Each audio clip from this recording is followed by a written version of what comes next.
국제관계학을 전공한 하버드 교수가 미국의 라디오 방송에 등장해 호소했습니다. 트럼프 대통령, 자존심을 버리고 한국에 사과하십시오. 그 교수의 발언에 미국 전역이 경악했습니다. 이번 조지아 구금 사태로 현재 미국은 최악의 분열 위기를 맞이하고 있습니다. 한국인들은 모두 석방되었지만 단 4일 만에 미국 현지는 유령 도시가 되었습니다. 그런데 이 하버드 교수가 밝힌 진실이 더욱 충격적입니다. 미국은 이제 끝났습니다. 하버드 교수가 밝힌 한국인도 모르는 한국에 대한 이야기 지금 공개합니다. 시작하기 전 좋아요와 구독 버튼을 꼭 한번 눌러주신다면 영상 제작에 아주 큰 힘이 됩니다. 라디오에서 흘러나오는 목소리가 전 미국을 긴장시키고 있었습니다. 저는 하버드 대학교 정부학과 로버트 케인 교수입니다. 교수님, 오늘 이 자리에 나오시기까지 많은 고민이 있으셨다고 들었습니다. 진행자의 질문에 저는 깊은 한숨을 내쉬었습니다. 솔직히 말씀드리겠습니다. 지난 일주 동안 저에게는 하루에도 100통씩 전화가 걸려왔어요. 미국의 모든 주요 언론사 간부들이 직접 연락한 거였죠. 그들이 뭘 요구했던 건가요? 그들의 목소리에는 절박함이 묻어났어요. 케인 교수님, 국가가 위기입니다. 도와주셔야 합니다. 하지만 그들이 저에게 요구한 것은 진실이 아니었어요. 미국 정부를 옹호해달라. 트럼프 대통령의 결정이 어쩔 수 없는 선택이었다고 말해달라. 한국이 과민하게 반응했다고 분석해달라는 것이었습니다. 심지어 어떤 방송국 간부는 이렇게까지 말했어요.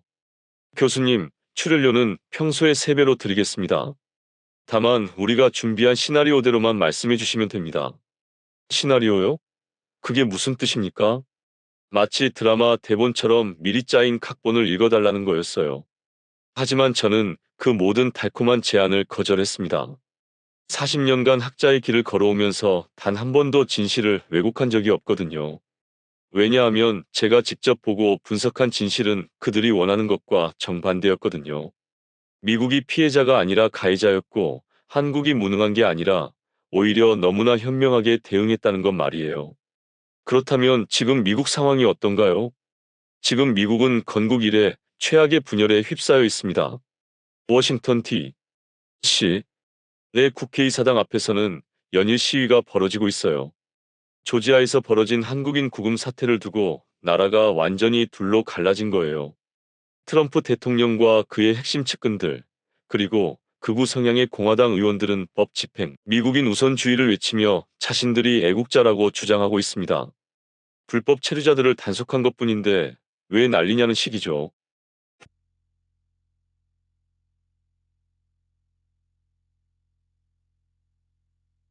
경제적 자살 행위라며 격렬하게 반발하고 있어요. 그런데 결국 백악관이 굴복했다는 건 사실인가요? 이런 극심한 혼란 속에서 백악관은 역사상 유례없는 기이한 결정을 내렸어요. 구금된 한국인들을 재입국에 아무 영향 없는 자진출국이라는 전례 없는 형식으로 풀어준 거예요. 더 놀라운 건 그 이유였습니다. 심지어 트럼프 대통령은 전세기 출발을 연기시키면서까지 구금된 한국인들에게 이런 제안을 했어요. 여러분은 모두 숙련된 기술자이니 계속 미국에서 일해달라. 거기다 우리 미국 인력까지 교육해달라. 세계 최강 대국의 대통령이 그런 말을 했다고요? 세계 최강 대국의 대통령이 구금했던 사람들에게 무릎 꿇고 애원하는 꼴이었죠. 하지만 중요한 건 그 이유입니다. 단 한 명의 한국인도 남지 않았습니다. 모든 한국인 기술자들이 미국을 떠난 거예요. 이건 바로 한국인의 특성이 만들어낸 결과입니다. 개인주의 문화에서 자라온 우리 서구인들은 이해하기 어려운 집단 정신력이죠. 교수님은 어떻게 이런 정보들을 얻으셨나요? 오늘 제가 들려드릴 이야기는 저희 대학 동아시아학과 교수에게 자문받은 내용을 바탕으로 말씀드리겠습니다. 왜 미국이 무릎을 꿇을 수밖에 없었는지 그 모든 진실을 밝혀드리겠습니다. 교수님, 그렇다면 워싱턴에서는 이 상황을 어떻게 보고 있나요? 워싱턴 정가에서 연일 터져나오는 질문이 있습니다. 세계 최강 대국 미국이 왜 아시아의 작은 나라 한국에 무릎을 꿇었는가? 하지만 저는 이것이 굴욕이 아니라고 봅니다. 처절한 현실 인식에 기반한 계산된 선택이었어요. 백악관의 핵심 참모들은 더 큰 재앙을 막기 위해 꼬리를 내릴 수밖에 없었던 거죠. 제가 워싱턴의 고위 관료들로부터 직접 들은 이야기를 말씀드리겠습니다. 현재 한국 기업들은 미국 전역에 22개의 거대한 공장을 건설하고 있습니다. 투자 예정 금액만 무려 150조 원에 달해요. 이게 얼마나 큰 돈인지 감이 안 오실 수도 있는데 미국 국방 예산의 5분의 1에 해당하는 천문학적 규모입니다. 150조 원이면 정말 어마어마한 금액이네요. 맞습니다. 이 투자는 단순한 돈의 문제가 아니었어요. 미국 제조업 부활의 심장이자 수십만 개의 양질의 일자리가 걸린 문제였습니다. 트럼프 대통령이 그토록 외쳐댔던 아메리카 퍼스트, 제조업 부활의 핵심이 바로 이 한국 기업들의 투자였거든요. 그런데 이번 구금 사태로 이 모든 것이 하루아침에 멈춰섰습니다. 한국 기업들은 즉시 모든 공사를 중단했어요. 현대차, 삼성, LG에너지솔루션, 모든 한국 기업들이 마치 약속이라도 한 듯이 일사불란하게 움직였습니다. 백악관의 경제보좌관들은 완전히 패닉 상태에 빠졌어요. 그들이 급히 계산해 본 결과 충격적인 사실이 드러났습니다. 만약 한국 기업들이 완전히 철수한다면 미국 경제에 미칠 파급 효과는 2008년 금융위기보다 더 심각할 수 있다는 것이었죠. 특히 반도체와 배터리 분야에서 한국의 기술력은 미국이 절대 따라갈 수 없는 수준이었습니다. 미국이 아무리 돈을 쏟아부어도 10년은 좋게 걸릴 첨단 기술들을 한국 기업들이 고스란히 가져다 주겠다고 했는데 그걸 하루아침에 날려버린 거예요. 국무부의 한 고위 관료는 트럼프에게 이렇게 보고했다고 합니다. 대통령님, 우리는 선택의 기로에 섰습니다. 자존심이냐 아니면 미국 경제의 미래냐를 택해야 합니다. 트럼프 대통령도 처음에는 강경했어요. 한국 따위가 뭐가 대단하다고 우리를 협박하느냐며 버텼죠. 하지만 월스트리트에서 주가가 연일 폭락하기 시작했고 그동안 트럼프를 지지했던 공화당 의원들까지 등을 돌리기 시작했습니다. 조지아 주지사인 브라이언 캠프는 직접 백악관으로 날아와 트럼프에게 이렇게 호소했어요. 대통령님, 조지아가 죽어가고 있습니다. 제발 이 사태를 수습해 주십시오. 그의 목소리는 떨리고 있었다고 해요. 그래서 결국 백악관이 항복한 건가요? 결국 백악관은 무릎을 꿇을 수밖에 없었습니다. 하지만 그들도 체면치레라도 하려고 제1국에 아무 영향 없는 무죄라는 애매한 형식을 만들어냈어요. 미국 역사상 전례가 없는 굴욕적인 조치였지만 그들에게는 다른 선택이 없었던 거죠. 하지만 이 사태의 진원지인 조지아주는 이미 지옥도를 켰고 있었습니다. 현대차 조지아 공장과 배터리 공장 건설이 무기한 연기되자 브라이언 캠프 주지사는 완전히 패닉 상태에 빠졌어요. 캠프 주지사는 급히 한국 기업 측에 연락해서 이렇게 애원했습니다. 미국인 기술자 3,000명을 즉시 지원할 테니 모든 것을 되돌려달라. 우리가 잘못했다. 3,000명이면 정말 많은 인력이네요. 그런데 효과가 있었나요? 하지만 현장의 반응은 차갑기 그지없었어요. 한국 기업의 한 임원이 이렇게 답했다고 합니다. 미안하지만 한국인 핵심 기술자 300명을 대체하려면 미국 전역을 뒤져서 MIT와 칼텍의 천재들을 싹쓸이해와도 불가능합니다. 이게 무슨 뜻인지 아십니까? 한국인 기술자 1명이 미국인 기술자 10명의 일을 해낸다는 얘기였어요. 단순히 기술 수준의 문제가 아니라 일하는 방식 자체가 달랐던 거죠. 수많은 미국인 노동자들은 하루아침에 일자리를 잃었습니다. 조지아주 세비나에서 건설 일을 하던 마이클 존스는 지역신문과의 인터뷰에서 이렇게 말했어요. 우리는 현대차 공장에서 일할 날만 기다리며 살았는데 이제 모든 게 물거품이 됐다. 조지아주 전체가 급속도로 무너지기 시작했습니다. 공장 건설을 위해 몰려들었던 하청업체들이 줄줄이 문을 닫았어요. 건설 장비 렌탈업체, 식자재 공급업체, 심지어 근처 모텔과 식당들까지 연쇄적으로 타격을 받았습니다. 부동산 시장도 완전히 얼어붙었어요. 현대차 공장 근처 땅값은 하루아침에 반토막이 났고 집을 팔려는 사람들만 넘쳐났죠. 한 부동산 중개업자는 30년 이 일을 해봤지만 이런 폭락은 처음이라고 말했습니다. 그런데 조지아 주민들은 이 상황을 어떻게 받아들였나요? 가장 충격적인 건 주민들의 반응이었어요. 처음에는 트럼프를 지지했던 조지아 주민들이 이제는 완전히 돌아섰습니다. 그들은 거리로 나와 시위를 벌이기 시작했어요.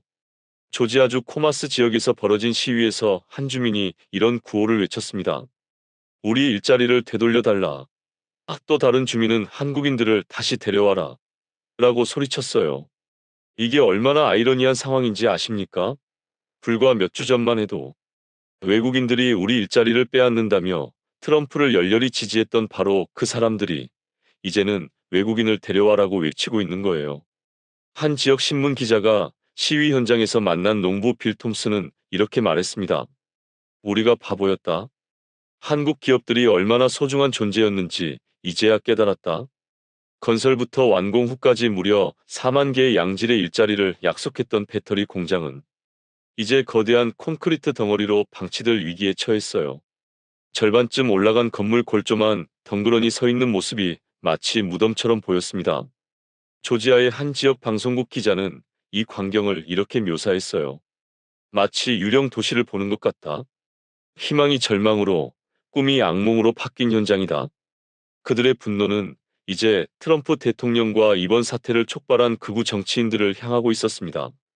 민심이 완전히 돌아선 거죠. 하지만 조지아의 분노는 이제 전국으로 번져가고 있었습니다. 다른 주들도 마찬가지로 한국 기업들의 투자를 받고 있었거든요. 텍사스, 엘라베마, 테네시. 이들 주의 정치인들이 완전히 패닉 상태에 빠진 거예요. 다른 주들의 반응은 어땠나요? 텍사스 주지사 그레그 에벗은 급히 기자회견을 열고 이렇게 발표했습니다. 텍사스는 조지아와 다르다. 우리는 한국 기업들을 환영한다. 자신의 주만큼은 지키려는 필사적인 노력이었죠. 엘라베마 주지사 케이 아이비도 마찬가지였어요. 우리 주의 한국 기업들에게는 절대 그런 일이 일어나지 않을 것이라고 공개적으로 약속했습니다. 연방 정부의 정책에 정면으로 반기를 든 거였어요. 워싱턴에서는 더욱 충격적인 일들이 벌어지고 있었습니다. 공화당 내부에서 반란이 일어난 거예요. 플로리다 출신 마르코 루비오 상원 의원은 상원 본회의에서 이렇게 발언했습니다. 이것은 미국의 경제적 자폭행위다. 심지어 트럼프의 최측근이었던 린지 그레이엄 상원 의원까지 등을 돌렸어요. 그레이엄은 기자들에게 대통령의 결정을 이해할 수 없다고 공개적으로 비판했습니다. 그러면 민주당은 어떤 반응이었나요? 민주당은 이 기회를 놓치지 않았어요. 낸시 펠로시 하원의장은 트럼프가 미국을 고립시키고 있다며 탄핵 논의까지 꺼냈습니다. 척 슈머 상원 소수당 대표도 이것은 국가 안보에 대한 위협이라고 강력히 비난했어요. 월스트리트의 반응은 더욱 극적이었습니다. 다우존스 지수는 연일 하락했고 제조업 관련 주식들은 폭락했어요.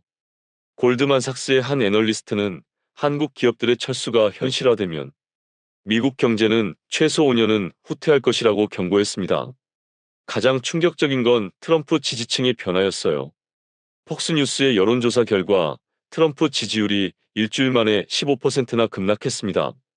특히 제조업 지역에서는 30%까지 떨어졌어요. 트럼프 대통령 본인은 어떤 반응을 보였나요? 트럼프는 처음에는 강경했습니다. SNS에 한국은 우리 없이는 아무것도 할 수 없다고 올렸죠. 하지만 상황이 악화되자 태도가 바뀌기 시작했어요. 백악관 내부 소식통에 따르면 트럼프는 측근들에게 어떻게든 이 상황을 수습해야 한다고 지시했다고 해요. 하지만 이미 늦었습니다. 한국 정부와 기업들의 반응은 냉랭했거든요. 한국 정부는 공식 성명을 통해 미국의 일방적 조치에 깊은 우려를 표한다며 신뢰, 회복 없이는 어떤 협력도 어렵다고 발표했습니다. 외교적 언어였지만 사실상 단교 선언에 가까웠어요. 미국 전체가 혼란에 빠진 가운데 한 가지 분명해진 것이 있었습니다. 이제 미국은 한국 없이는 제조업 부활이 불가능하다는 냉혹한 현실이었어요. 그렇다면 트럼프 행정부는 왜 이런 무모한 도박을 벌였을까요? 저는 백악관 내부의 핵심 관계자들과 여러 차례 면담을 가졌습니다. 그 결과 충격적인 사실을 발견했어요. 교수님, 백악관이 어떤 계산을 했던 건가요? 그들은 완전히 착각하고 있었습니다. 한국인 기술자들을 쫓아내면 한국 기업들이 어쩔 수 없이 그 빈자리를 미국인 기술자들로 채우고 그들에게 기술을 전수할 것이라고 믿었던 거예요. 백악관의 한 경제보좌관이 저에게 털어놓은 이야기입니다. 우리는 한국 기업들이 미국을 떠날 수 없다고 생각했습니다. 이미 너무 많은 돈을 투자했으니까요. 트럼프 대통령 본인도 측근들에게 이렇게 말했다고 해요. 한국 따위가 우리를 협박할 수 있다고? 그들은 우리 시장 없이는 살 수 없다. 완전한 오판이었죠. 하지만 그들은 가장 중요한 것을 간과했습니다. 어쩌면 우리 미국이 잃어버린 가장 소중한 가치 말이에요. 바로 진정한 팀워크였습니다. 저희 대학 동아시아학과 데이비드 윌슨 교수가 이렇게 설명해 줬어요. 한국인들에게는 독특한 우리라는 개념이 있습니다. 이것은 서구인들이 이해하기 어려운 집단 의식이죠. 윌슨 교수는 구체적인 예를 들어 설명했습니다. 한국인들은 내 나라가 아니라 우리나라라고 말합니다. 내 엄마가 아니라 우리 엄마라고 하죠. 심지어 내 아들, 내 딸도 우리 아들, 우리 딸이라고 표현해요. 그게 그렇게 중요한 차이인가요? 이것은 단순한 언어 습관이 아닙니다. 한국인들의 DNA에 새겨진 생존 본능이에요. 5천년 역사 동안 중국의 수백 차례의 침입, 몽골의 7차례의 침입, 임진왜란과 정유재란, 일제강점기 36년, 그리고 한국전쟁까지 겪으면서 형성된 집단 정신력입니다. 한국인에게는 한 사람이 망하면 모두가 망한다는 절박함이 DNA에 새겨져 있어요. 그래서 개인의 이익보다 전체의 성공을 우선시하는 거죠. 반면 우리 미국은 어떤가요? 광활한 대륙에서 개척 정신으로 성장한 나라입니다. 개인의 능력과 노력이 성공을 좌우했죠. 그래서 나라는 개념이 강한 개인주의 문화가 발달한 거예요. 제가 직접 현대차 엘라베마 공장을 방문했을 때의 일입니다. 한국인 팀장이 오늘 밤 12시까지 이 문제를 해결하자고 말하자 30명의 한국인 기술자들이 한마음으로 밤을 새웠어요. 하지만 같은 상황에서 미국인 기술자들은 어떻게 반응했을까요? 초과 근무 수당은 얼마인가? 노조 규정상 밤 10시 이후는 불가능하다. 이건 내 담당 업무가 아니다라고 말했습니다. 삼성 텍사스 공장의 한 한국인 임원이 저에게 이런 말을 했어요. 미국인들과 일하는 것은 마치 30명의 개인 사업자와 각각 계약을 맺는 것 같습니다. 하나의 팀이 되지 못해요. 트럼프는 몰랐던 겁니다. 한국의 첨단 기술 이전에 그 기술을 탄생시킨 우리라는 DNA가 있었다는 것을, 그리고 수천 년간 시련을 이겨낸 그 강력한 집단, 정신력은 그 누구도 훔치거나 복제할 수 없다는 것을 말입니다. 결국 미국의 야심찬 아메리칸 드림은 악몽으로 변했습니다. 한국 기업들은 투자 계획을 전면 재검토하고 있으며 이미 지어진 공장들마저 가동을 멈추고 있었어요. 교수님, 그렇다면 현재 상황이 어떤가요? 우리는 공장은 얻었지만 그 공장을 움직일 심장을 잃어버린 셈입니다. 텅 빈 공장과 실직한 노동자들, 그리고 서로를 비난하며 분열된 사회. 이것이 우리가 얻은 결과의 전부예요. 조지아주 세비나의 현대차 공장은 마치 거대한 무덤처럼 서 있습니다. 수십억 달러를 투자해 지은 최첨단 시설이지만 이제는 아무도 작동시킬 수 없는 거대한 쇠덩어리가 되어버렸어요.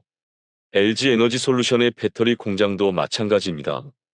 절반쯤 완성된 건물이 마치 미완성 피라미드처럼 덩그러니 서 있죠. 지역 주민들은 이 광경을 보며 현대판 바벨탑이라고 부르고 있어요. 가장 비극적인 건 사람들이었습니다. 현대차 공장에서 일하기 위해 기술을 배우던 미국인 노동자 3,000명이 하루아침에 일자리를 잃었어요. 이들은 한국인 기술자들로부터 배울 예정이었던 첨단 기술을 영원히 습득할 기회를 놓쳤습니다. 조지아 출신 용접공 마이클 존슨은 지역 신문과의 인터뷰에서 이렇게 말했어요. 나는 50살입니다. 이 나이에 다시 새로운 일자리를 찾기란 하늘의 별 따기죠. 다른 지역은 어떤 상황인가요? 텍사스의 삼성 반도체 공장도 비슷한 상황이었어요. 한국인 핵심 기술자들이 모두 떠나자 수십억 달러짜리 장비들이 거대한 장식품이 되어버렸습니다. 미국인 기술자들만으로는 이 복잡한 시스템을 운영할 수 없었거든요. 엘라베마의 현대차 공장에서는 더욱 심각한 문제가 발생했습니다. 한국인 품질 관리 전문가들이 떠나자 생산되는 자동차의 불량률이 30%까지 치솟았어요. 결국 생산 라인 전체를 멈출 수밖에 없었습니다. 월스트리트의 반응도 냉혹했어요. 한국 기업들과 관련된 미국 주식들이 연일 폭락했습니다. 제너럴 모터스나 포드 같은 미국 자동차 회사들의 주가까지 덩달아 떨어졌어요. 그런데 우리가 대체 무엇을 위해 이 모든 것을 시작했던 걸까요? 바로 그 질문이 핵심입니다. 트럼프 대통령은 아메리카 퍼스트를 외치며 이 모든 일을 시작했어요. 미국인의 일자리를 보호한다는 명분이었죠. 하지만 결과는 정반대였습니다. 우리가 보호하려던 미국인의 일자리가 사라져버렸고 미국 경제의 미래마저 불투명해졌어요. 아이러니하게도 미국을 위한 정책이 미국을 가장 큰 피해자로 만들어버린 겁니다. 더 안타까운 건 이 모든 상황이 예측 가능했다는 사실입니다. 경제학자들과 산업 전문가들은 이미 경고했었거든요. 한국 기업들을 적으로 만들면 미국이 더 큰 손해를 본다고 말이에요. 하지만 트럼프 행정부는 이런 경고들을 무시했습니다. 그들은 자신들의 정치적 이익만을 생각했던 거죠. 그 결과가 바로 지금의 참담한 현실입니다. 이제 멈춰버린 공장들은 영원히 재가동되지 않을 수도 있습니다. 하지만 앞으로 일어날 일들을 예측해보면 미국은 더욱 절망적인 상황에 직면하게 될 겁니다. 교수님, 미국이 앞으로 어떤 상황에 놓이게 될까요? 미국의 공장을 다시 가동시키기 위해서는 한국인 기술자들을 다시 모셔와야 할 것입니다. 하지만 이미 전례 없는 자진 출국 조치를 해준 상황에서 미국은 더 이상 잃을 것도 없는 처지가 되었어요. 앞으로는 한국에게 도움을 요청하는 입장이 될 것이 분명합니다. 약속된 투자를 이어달라, 공장 건설을 재개해달라, 기술자들을 다시 보내달라고 애원하게 될 거예요. 월스트리트의 한 애널리스트는 저에게 이렇게 말했습니다. 미국이 무릎을 꿇고 한국에 사과하는 날이 올 것이다. 경제적 현실 앞에서는 자존심도 소용없다. 하지만 최악의 경우도 있습니다. 트럼프 행정부가 아직 확정되지 않은 관세를 올리겠다는 빌미로 한국을 다시 협박할 수도 있어요. 투자를 재개하지 않으면 한국산 제품에 100% 관세를 매기겠다는 식으로 말이죠. 그런 협박이 효과가 있을까요? 하지만 그것도 공허한 위협일 뿐입니다. 한국 없이는 미국의 첨단 제조업이 돌아가지 않는다는 걸 이미 확인했거든요. 관세를 올려봤자 미국 소비자들만 더 비싼 값을 치르게 될 뿐이에요. 저는 이렇게 분석합니다. 지금 미국은 향후 50년이 바뀔 중대한 선택을 앞두고 있어요. 한국과의 신뢰를 회복하고 진정한 파트너십을 구축할 것인가, 아니면 계속해서 일방적이고 오만한 태도를 유지할 것인가의 기로에 서 있습니다. 만약 후자를 선택한다면 미국은 아시아 전체로부터 고립될 위험에 처할 것입니다. 일본, 대만, 싱가포르 등 다른 아시아 동맹국들도 오늘은 한국이지만 내일은 우리가 될 수 있다며 미국을 불신하기 시작했거든요. 결국 미국이 선택할 수 있는 길은 두 개뿐입니다. 진심으로 사과하고 재발 방지를 약속하며 한국의 용서를 구하거나 아니면 아시아 시장을 완전히 포기하고 고립의 길을 걷는 것이죠. 교수님은 어떤 쪽이 될 것 같다고 보십니까? 솔직히 말해서 트럼프 대통령이 자존심을 버리고 진심으로 사과할지는 의문입니다. 하지만 경제적 압박이 계속되면 결국 현실을 받아들일 수밖에 없을 거예요. 문제는 그때까지 얼마나 많은 시간을 허비하고 얼마나 많은 기회를 놓칠 것인가 하는 점입니다. 선택의 시간은 이제 얼마 남지 않았습니다. 저는 오늘 이 방송을 통해 미국이 직면한 냉혹한 현실을 여러분께 말씀드렸어요. 하지만 이 모든 이야기의 핵심은 단 하나입니다. 지금 우리에게 필요한 것은 무엇인가 하는 점이죠. 교수님, 결국 미국이 해야 할 일은 무엇인가요? 미국은 이제 겸손해져야 합니다. 세계 최강 대국이라는 오만함을 버리고 진정한 동맹의 의미를 깨달아야 해요. 한국은 우리의 하청업체가 아니라 동등한 파트너입니다. 지금 당장 트럼프 대통령이 해야 할 일은 명확해요. 공개적으로 그리고 진심으로 한국에 사과하는 것입니다. 우리가 잘못했다. 다시는 이런 일이 없도록 하겠다고 약속해야 합니다. 더 중요한 건 구체적인 행동이에요. 한국인 전문 인력을 위한 별도의 비자 체계를 만들고 이런 일방적인 단속이 재발하지 않도록 제도적 장치를 마련해야 합니다. 하지만 트럼프가 그런 선택을 할까요? 솔직히 말해서 확신하기 어려워요. 트럼프의 성격상 공개적인 사과는 매우 어려울 것 같습니다. 하지만 현실은 그를 그 방향으로 몰아갈 거예요. 조지아의 실업자들이 계속 거리로 나올 것이고 월스트리트의 압박은 더욱 거세질 것입니다. 공화당 의원들도 지역구 경제가 무너지면 트럼프를 버릴 수밖에 없어요. 결국 경제적 현실이 정치적 자존심을 이길 것입니다. 교수님의 마지막 메시지는 무엇인가요? 저는 40년간 이 분야를 연구해온 학자로서 확신합니다. 21세기는 아시아의 시대입니다. 미국이 아시아와 등을 친다면 우리의 미래는 없어요. 특히 한국은 우리가 절대 놓쳐서는 안 될 파트너입니다. 한국의 기술력, 한국의 근면성, 한국의 혁신 능력 없이는 미국의 제조업 부활도 불가능해요. 지금 이 순간에도 조지아의 공장들은 텅 비어 있습니다. 수십억 달러의 첨단 장비들이 거대한 고철 덩어리로 방치되고 있어요. 이것이 바로 오만함의 대가입니다. 트럼프 대통령에게 마지막으로 당부드립니다. 지금이라도 늦지 않았습니다. 자존심을 버리고 한국의 진심으로 사과하십시오. 그리고 다시는 이런 일이 일어나지 않도록 보장하십시오. 선택의 시간이 얼마 남지 않았습니다. 미국의 미래가 달린 문제입니다. 한국인의 마음속 깊이 자리한 우리라는 정신, 어려움 앞에서 하나가 되는 그 끈끈함이 결국 세계 최강대국도 무릎 꿇게 만들었습니다. 이것은 단순한 우연이 아니라 오랜 세월 우리 선조들이 물려준 소중한 유산입니다. 때로는 우리 스스로도 몰랐던 우리의 가치가 이렇게 세상에 드러나는 순간들이 있습니다.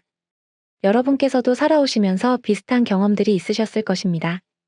이런 이야기들이 우리에게 들려주는 메시지는 분명합니다. 우리는 충분히 자랑스러운 민족이며 그 자부심을 가져도 된다는 것입니다. 영상 끝까지 함께 해주신 그 마음 잊지 않고 기억하겠습니다.